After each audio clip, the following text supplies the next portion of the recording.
So for about 2,000 years, astronomers and astrologers alike believed that Mercury, Venus, Mars, Jupiter, Saturn were the only planets in the sky and therefore in the zodiac. And then, of course, as astrologers, we count the sun as a planet, you know. So because of the advancement of technology and telescopes, it was about 1781, if I'm not mistaken, that Uranus was discovered. So up until that point, we believed that Saturn was the representation of the boundaries of reality because it was the farthest planet out. It was sort of the authority of the whole zodiac, the seventh planet, the last planet.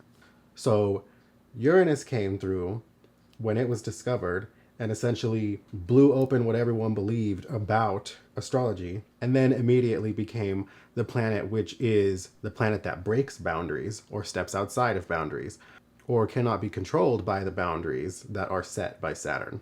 So Uranus in your birth chart is usually interpreted as your rebellious nature. And that's actually not very short-sighted or inaccurate because that's kind of the gist of what it is. There are so many things that are strange about the planet Uranus and how it works. The main one being that it has this crazy tilt, right? Where Earth has like a little bit of a wobble.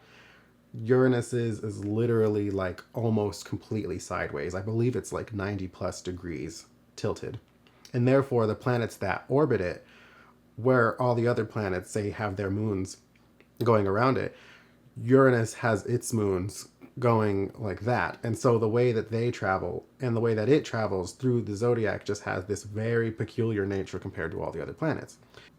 That is the representation of the part of yourself, because of course everyone has a Uranus placement, that is very peculiar or very rebellious and steps outside of the boundaries which were held in place for so long by Saturn. So because of the interpretation of it being your rebellion, you can imagine that whatever house that it falls in is the place where you, say, cannot be controlled by the boundaries of reality and larger structures like household dynamics and the government or anything that is the larger structure.